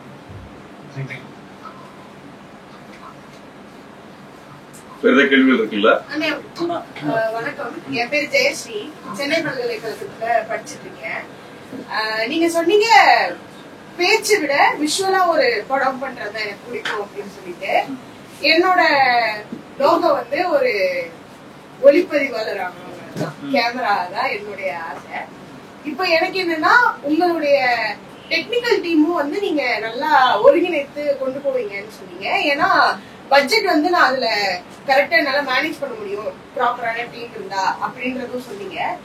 உங்களோட இன்ஃப்ளூயன்ஸ் வந்து டிஓபில எவ்வளவு இருக்கும்? இப்போ சிலர் வந்து எனக்கு இந்த ஷாட் தான் வேணும் கண்டிப்பா அப்படின்ட்டு சில இயக்குநர்கள் வந்து உன்னிப்பா கேக்குறதெல்லாம் இருக்கு. அந்த மாதிரி நீங்க அதுல இன்ஃப்ளூயன்ஸ் பண்ணுவீங்களா இல்ல அவரோட கையில மொத்தமா ஒப்படைச்சிருவீங்களா? இல்ல அப்படிலாம் கிடையாது. எல்லாமே ஒரு கூட்டு முயற்சி தான். இப்போ வந்து நான் வந்து ஒரு சினிமாட்டோகிராஃபர்கிட்ட நான் கேட்கறது என்னன்னா, இந்த படத்துக்கு சரி கூழாங்கலுக்கும் சரி ஒரு 6 months வந்து எங்க கூட நீங்க இருக்கணும் அப்படின்னு சொல்லி அவங்களையும் இந்த லொக்கேஷனில் கூட்டி போயிட்டு எல்லாரும் சேர்ந்து டிஸ்கஸ் பண்ணி அந்த ஷூட்டிங் ஸ்பாட்டுக்கு போயிட்டோம்னா எந்த கன்ஃபியூஷனும் வரக்கூடாது. ஏன்னா நீங்கள் எண்ட் ஆஃப் டே வந்து ஒரு தனியாக நம்ம பயணிக்கும் போது ஒரு சின்ன ஒரு 4-5 பேர்த்தோட நம்ம டைரக்ஷன் டீமோட பயணிக்கும் போது கேமராமேனோட பயணிக்கும் போது அதுக்கான பொருள் செலவோ பெரிய இதோட எக்கனாமிக்கலோ பெருசாக தேவையில்லை. ஆனால் ஒரு ஃபேக்ட்ரி ஒர்க்கு ஷூட்டிங் ஸ்பாட்னு ஒன்று ஆரம்பிச்சிருச்சுன்னா அது டே பை டே வந்து நிறையா செலவாகும். நீங்கள் அதான் நான் சொல்கிறேன், இல்லை 35 நாள் சூரியன்கிட்ட கால் சீட் வாங்கினேன், 19வது நாள் காலையில் அவருக்கு முடிஞ்சு. இது எல்லாமே முன்னாடி இருக்க பயிற்சி, ரிஹர்சல், ஸ்டேஜிங்கு, கம்போசிங்கு, அவங்க எல்லாத்தையும் வந்து மாதிரி ரிஹர்சல் பண்ணுறது எல்லாமே எங்களை நம்ம வந்து முன்னாடியே தீர்மானம் ஆகிட்டனால எங்களுக்கு ஷூட்டிங் ஸ்பாட்டில் போய் எனக்கு பர்டிகுலராக ஒரு கேமராமேன்ட்ட போய் நான் இந்த ஷாட் அப்படி இப்படிலாம் எல்லாருக்குமே தெரியும், அவங்களுக்கே தெரியும், ஒர்க் பண்ணிட்டு இருக்க எல்லாருக்குமே.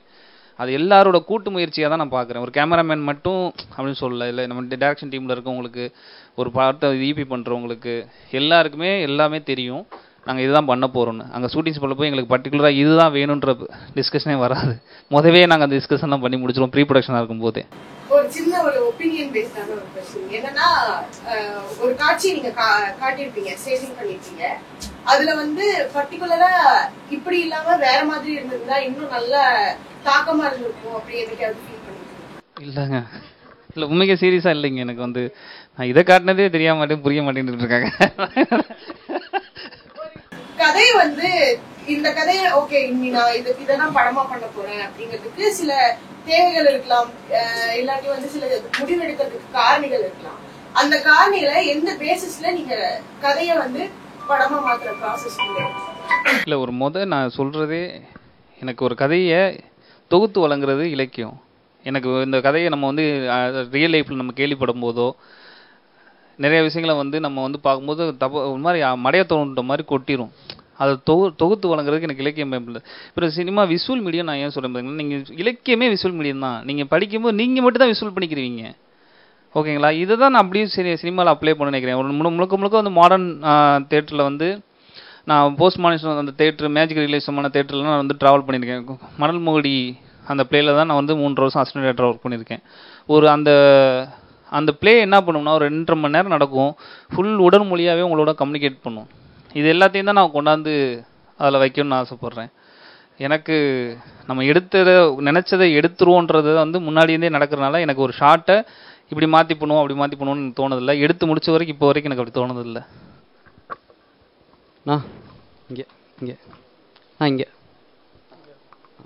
நான் இந்த லாஸ்ட்டில் இந்த கிளைமேக்ஸ் பார்ட்டில் வந்து பாண்டியோட பாயிண்ட் ஆஃப் வியூ போகும்ல, அப்போ அவர் வந்து கரெக்டாக ஃபஸ்ட்டு இந்த சந்தையிலேருந்து வெளில வரும்போது அவ்வளோ நடந்துகிட்டு இருந்தும் வந்து அவர் முதல்ல வந்து 2 ஸ்கூல் பசங்க யூனிஃபார்ம் போட்டு இப்படி கிராஸ் பண்ணுவாங்க, அதான் பார்ப்பார். அதுக்கு என்ன மீனிங்?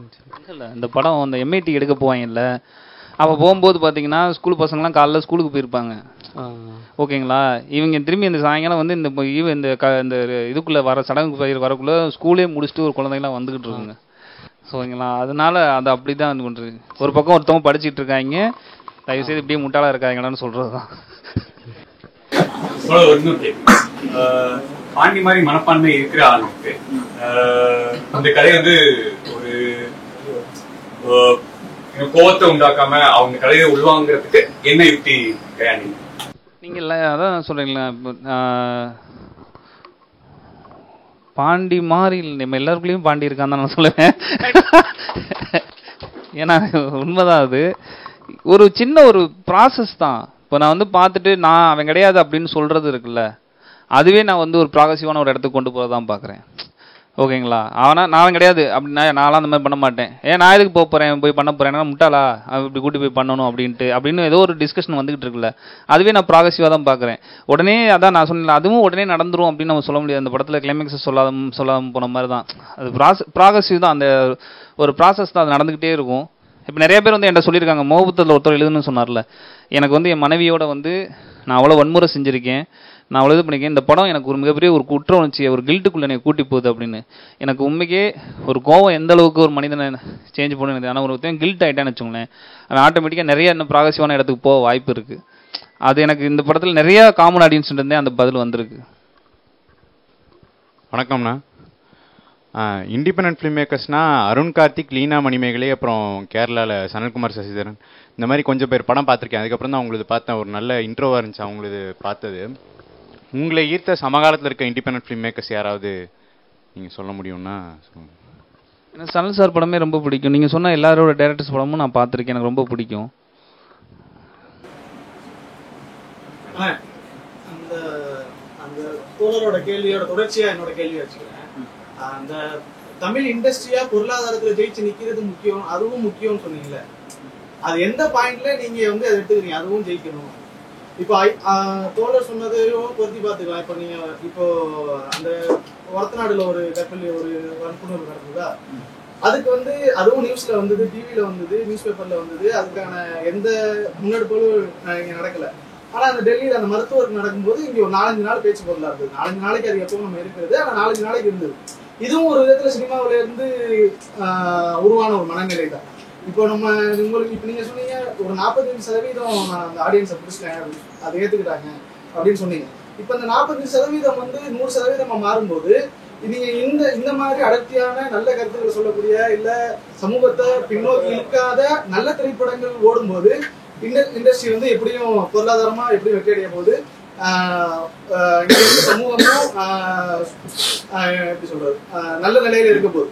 இப்ப அந்த பின்னோக்கி இழுக்கிற சினிமாக்கள் ஏன் வேணும்னு இப்ப நீங்க அது எந்த பாயிண்ட் பொதுவான கருத்துக்கள் வேணா நீங்க எந்த பாயிண்ட்ல ஏத்துக்கிறீங்க? இல்ல அந்த மாதிரியான படங்களும் வேணும், ஏதோ ஒரு குப்பை கதையா இருந்தாலும் ஒரு ஹீரோ காண்டி ஒரு கூட்டம் வரும், அப்படி ஒரு பெரிய பொருளாதாரத்தை சம்பாதிக்கும், அந்த மாதிரியான படங்களும் ஓடணும், அந்த மாதிரியான படங்களும் வரணும், உருவாகணும், எந்த பாயிண்ட்ல நீங்க ஏத்துக்கிறீங்க?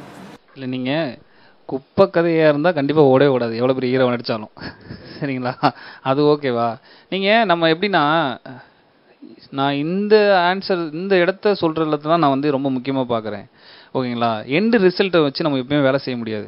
நான் ஒரு புத்தகம் எடுத்து படிக்கும்போது இந்த புத்தகத்துலேருந்து எனக்கு என்ன நான் சினிமாவை கற்றுக்கிறதுக்கு நான் ஏதோ ஒரு பாயிண்ட்ஸ் கிடைக்குமா, அதாவது கதை கிடைக்குமான்னு நான் படிக்க எண்டு ரிசல்ட்டை வச்சுட்டு நான் ஒரு புத்தகத்தை படிக்கவே முடியாது. நான் ஒரு புத்தகத்தை நிர்வாணமாக அணுகணும். ஓகேங்களா? அது மாதிரி தான் ஒரு கதை எழுதும்போது இந்த படம் இந்த கதை இது எவ்வளோ தூரத்துக்கு போய் இவ்வளோ பேர் ரீச் ஆகும், நான் வந்து அன்னை முன்னாடி உட்காந்து நான் இவ்வளோ பேருக்கு முன்னாடி டிஸ்கஷன் நடத்திக்கிட்டு இருக்கோன்ற ரிசல்ட்டை நோக்கி நான் ஒரு படம் எடுக்க முடியாது. ஓகேங்களா? எனக்கு இப்போ நீங்கள் சொல்கிறது ரிசல்ட்டு, நான் ப்ராகசிவான விஷயத்துக்கு போகணுன்னு ஆசைப்பட்றேன். இப்போ மெயின் ஸ்ட்ரீமில் இருக்கவங்க இவ்வளோ நாள் இந்த மாதிரியான படங்களுக்கு இப்போ independent film maker Sanalkumar Sasidharan, Leena Mani ma'am, அப்புறம் வந்து அருண் கார்த்திக், இவங்க எல்லாமே இருந்துருந்தாங்கல்ல, இவங்க எல்லாருமே இருக்காங்க. மெயின் ஸ்ட்ரீம்லேருந்து சப்போர்ட் பண்ணும்போது இன்னும் நிறைய பேர் வந்து இது மாதிரி பண்ணுவாங்க. அப்போ பண்ணும்போது நீங்கள் சொல்கிற எல்லா இடமே பேலன்ஸ் ஆகும். அது எண்டு ரிசல்ட்டு, அதை இளமரக்காயாக தான் நம்ம இப்படி கொண்டு போகணும். ஓகேங்களா? நான் 100% இந்த படமே வந்துருச்சு அப்படின்னு சொல்கிறது இருக்குல்ல, நீங்கள் என்டர்டைன்மெண்ட் பண்ணுற படம் அப்போ வரும், அப்போ எவ்வளோ குவாலிட்டியாக வரும்னு நீங்கள் யோசிச்சு பாருங்கள். வேணும் நண்பா, வேணும் அதுதான் சொல்கிறல. நீங்கள் இப்போ எக்கனாமிக்கலாக வந்து நம்ம வந்து இப்போ நம்ம மெயின் ஸ்ட்ரீம்லேருந்து ஒருத்தவங்க எனக்கு வந்து சப்போர்ட் பண்ணுறாங்கன்னு சொல்லலாம். அவங்க எக்கனாமிக்கலாக ஸ்ட்ராங்காக இருக்க போய் எனக்கு ஒன்றும் பண்ணுறாங்க, அவங்க வந்து பண்ண சொல்கிற படம் வந்து அவங்க பண்ணுற படம் கிடையாது. நான் என்டர்டைன்மெண்ட் பண்ணுற வேலையை நான் பார்த்துக்கிறேன், ஆனால் ஒரு நெருக்கடிக்குள்ளே வாழ்ந்துட்டு இருக்கான்ல, அந்த நெருக்கடிக்கான சொல்யூஷன் என்னன்ற அசைச்சு பார்க்குற படமாக ஏதோ ஒன்று பண்ணுவோமான்னு சொல்லி தான் வர்றாங்க. அந்த சென்ஸ் உள்ள ஆட்கள் இருக்காங்க, அவங்கள ஆப்போனெட்டில் நம்ம நிப்பாட்ட வேணாம், அவங்க நம்மளை ஆப்போனெட்டில் நிறுத்திடுவாங்க. ஓகேங்களா? அது ரொம்ப ஈஸியாக நடந்துடும். அவங்க சேர்த்து நினச்சிக்கணும், நம்மளும் சேர்த்து வாங்க 2 இருக்கட்டும். நீங்கள் இந்த மாதிரியான ஒரு படங்கள் தொடர்ந்து வரட்டுங்க, 10 வரட்டும், 20 வரட்டும், 100 வரட்டுங்க, மெயின் ஸ்ட்ரீம்லேயே நல்ல குவாலிட்டி வருவாங்க. எப்பயுமே நீங்கள் ரியாலிட்டி இந்த மாதிரியான படங்கள் வந்து ஒரு அசைவை ஏற்படுத்திட்ட பிறகு தான் சினிமாவோட கதை சொல்லும் முறையிலேருந்து எல்லாமே மாறி இருக்கு. கேரக்டரை சொல்கிறதுலேருந்து நீங்கள் ஒரு டயத்தில் வந்து இங்கே வந்து பெண்ணா இப்படி தான் இருக்கணும்னு சொல்லி ஒரு பாட்டே இருக்குது. ஓகேங்களா? ஆனால் இன்றைக்கி அந்த பாட்டை எடுத்தோம்னா சிரிச்சிருவாங்க. இப்போ எல்லாமே ஒரு மாதிரி ரெவல்யூஷன் ஆகி வந்தது தானே. நான் அது அந்த இடத்த நோக்கி நான் போகணும்னு சொல்கிறேன். எப்படி நம்ம அது வந்து முழுக்க எப்பயுமே நம்ம வந்து ஆப்போனெட்டில் யாரை நிறுத்திட்டு இங்கே நம்ம என்ன பண்ணுறோன்றது ரொம்ப முக்கியம். அதனால நான் சொல்கிறேன், அவங்க கண்டிப்பாக மெயின் ஸ்ட்ரீம்லேருந்து படங்கள் இருந்தால் தான் நம்ம எக்கனாமிக்கலாக ஸ்ட்ராங்காக இருக்க முடியும். இந்த மாதிரியான படம் ரொம்ப ரெஸ்பெக்ட் கிடைக்கும். ஓகேங்களா? அதுக்காக இதுக்கு எக்கனாமிக்கலாக வருமானம் இல்லாமல் போயிடும். அப்போ அந்த பாயிண்டில் சொல்ல வரல. ரெண்டுமே இருக்கிறப்ப தான் ஒரு இண்டஸ்ட்ரி ஹெல்த்தாக இருக்கும். அதை சொல்கிறேன் நான். அதான் புரியுது. இப்போ நமக்கு இப்போ அவங்க இண்டஸ்ட்ரியில அங்கே மெயின் ஸ்ட்ரீம் பண்றவங்க நமக்கு ஹெல்ப் பண்றாங்க, இல்லை அவங்களுக்கு இந்த மாதிரி எண்ணங்கள் இருக்குங்கிறது ஓகே.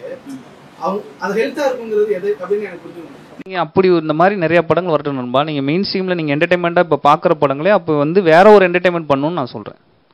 இதுவும் அங்கேயும் சேர்த்து ஒரு சின்ன ஒரு அசைவோ ஒரு விஷயத்தையோ ஏற்படுத்தும். ஒரு சிறு அலை மாதிரி வந்து அதுவும் ஒரு விஷயத்தை ஏற்படுத்தும். அதுதான் அப்படி தான் நிறைய விஷயங்கள் இங்கே மாறி இருக்கு. சின்ன சின்ன விஷயங்களாம் வந்து நிறைய மாறி இருக்கு. அது மாதிரி மாறும். நான் சொல்கிறது அந்த ஒரு இடத்துக்கு போகிறது எண்டு ரிசல்ட். அதை எதிர்பார்த்து நோக்கி நம்ம வேலை செய்ய முடியாது. இன்றைக்கி நான் சின்னதாக அணுகுவாக நகரத்தை கொண்டு போகணுன்றது இருக்குல்ல, அதுக்கு நம்ம இப்படி தான் கொண்டு போகணும். இப்போயே நம்ம வந்து இது நம்ம முழுக்க இது சரியானது இது தவறான அந்த இடத்துக்கு போயிட்டோன்னு வச்சுக்கோங்களேன், திரும்ப நம்ம ஒரு மாதிரி ஒரு பெரிய ஒரு கூட்டத்திலேருந்து நம்ம ஒதுக்கப்படுவோம். எனக்கு இங்கே இவ்வளோ பேர் இருக்கீங்க, நான் வெளியே போயிட்டேன்னு வச்சுக்கோங்களேன், நான் வந்து திரும்பி உங்கள் இவ்வளோ பேரை சந்திக்கிறதுக்கு நான் ஒரு படம் எடுத்துகிட்டு வரணும். இதில் இருக்க அரசியலையும் நம்ம புரிஞ்சுக்கணுன்றேன் நான். அதுக்கு தகுந்த மாதிரி தான் நம்ம வந்து வேலை செய்யணும். இது ஒரு வகையான போராட்டம் தான்.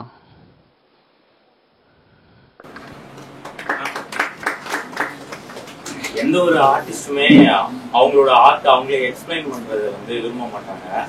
எக்ஸாம்பிளுக்கு பிகாசோ எடுத்துக்கிட்டோம்னா அவர் என்ன சொல்லுவாருன்னா, என்னோட ஆர்ட்ன்றது என்னோட உடம்பு மாதிரி, அதுல இருந்து என்னோட கண்ணை மட்டும் நீங்க பிரிச்சு கேட்டீங்கன்னா அதை என்னால கொடுக்க முடியாது. ஆனா உங்களோட ப்ரீவியஸ் இன்டர்வியூஸ் எல்லாத்தையுமே பார்த்தா நீங்க வந்து மோரோவர் எல்லாத்தையுமே நீங்களே சொல்லிட்டீங்க. அதை நீங்க எப்படி பிகாசோ மாதிரி பார்க்க வேணாம்னு நினைக்கிறீங்களா, இல்ல நாளைக்கு இந்த மாதிரி கமர்ஷியலா இன்னைக்கு இந்த ஃபிலிம் சக்சஸ் ஆனாதான் நாளைக்கு இது போன்ற படங்கள் வரும், அதுக்காக நீங்க என்னோட கண்ணை கூட நான் கொடுக்குறேன் அப்படின்னு சாக்ரிஃபைஸ் பண்றீங்களா? அதை நீங்க எப்படி பாக்குறீங்க? என் வாய்ஸுக்கு வேல்யூ கிரியேட் பண்ணிட்டு இருக்கேன், அவ்வளோதான். நான் வந்து நான் எடுத்ததை வந்து நானே உட்காந்து பேசும்போது எவ்வளோ கொடுமையாக இருக்கும் தெரியுங்களா? இந்த மலையை உடஞ்ச இதெல்லாம் குடஞ்ச ஷாட்லாம் நீங்கள் காட்டுறீங்கன்னு சொல்கிறது எனக்கு பயங்கர சந்தோஷமாக இருக்குது. இது வரைக்கும் நான் அது மாதிரி சொல்லவே இல்லை. எந்த இன்டர்வியூலையும் உட்காந்து ஒருத்தர் உட்காந்து எனக்கு இது சொல்லும்போது சந்தோஷமாக இருக்குது. இது போல் எல்லாரும் பேசணும்னு ஆசைப்பட்றேன். ஆனால் இதில் என்ன இருக்குது, இந்த படத்தில் எதுக்கு மூத்திரம் பேரை ஷாட்டு காட்டிகிட்டு இருக்கான் அப்படின்றதுக்கு முன்னாடி யாரோ ஒருத்தவங்க ஒரு ஆன்சர் அதுக்கு சொல்கிறாங்கல்ல, இல்லை ஆன்சரே சொல்லலைனாலும் நான் இந்த ஆன்சர் சொல்லும்போது இந்த படத்துக்குள்ள அது இருக்கா அப்படின்னு பொறுப்பாக பார்க்குறாங்கல்ல. நான் அடுத்து ஒரு படம் எடுக்கும்போது அவன் சும்மா எதுவும் பண்ண மாட்டான்பா, அது மாதிரி கிறுக்குத்தனமா ஏதோ ஒன்று பண்ணி வச்சிருப்பான் இரு அப்படின்னு சொல்கிற ஒரு இது இருக்குல்ல, அது சிரிக்கிறதாவே இருந்தாலும் நான் அதை கிரியேட் பண்ணுறதுக்கு அவ்வளோ கஷ்டப்படுறேன். எடுத்த எனக்கு எவ்வளோ வேதனையாக இருக்காது. வெளியே ஒவ்வொரு இன்டர்வியூலையும் உட்காந்து இது இந்த காரணத்துக்காக வச்சது, இந்த ஷாட் இதுக்காக காரணத்துக்காக வச்சது அப்படின்னு சொல்லும்போது வேறு வழி இல்லை நண்பா. நம்ம இப்படி தானே பேசி ஆகணும். எனக்கு எல்லாரும் உங்களை மாதிரி வந்து பேசணும் ஆசைப்படவும் முடியாதுல்ல. மெயின் ஸ்ட்ரீம்லேருந்து ஒரு ஆடியன்ஸ் வந்து அப்படி பேசணும் ஆசைப்படும். ரொம்ப இயல்பாக நிறைய பேருக்கு புரிஞ்சிருக்கு. அது புரியாதவங்க சில பேர் டவுட் கேட்கும்போது அவனை புரியாத மாதிரியே வச்சிட்ருக்கு. அவனை அதுதான் அனுதாபப்பட்டு நேற்று ஒரு கூட்டத்தில் ஒருத்தர் சொன்னார்.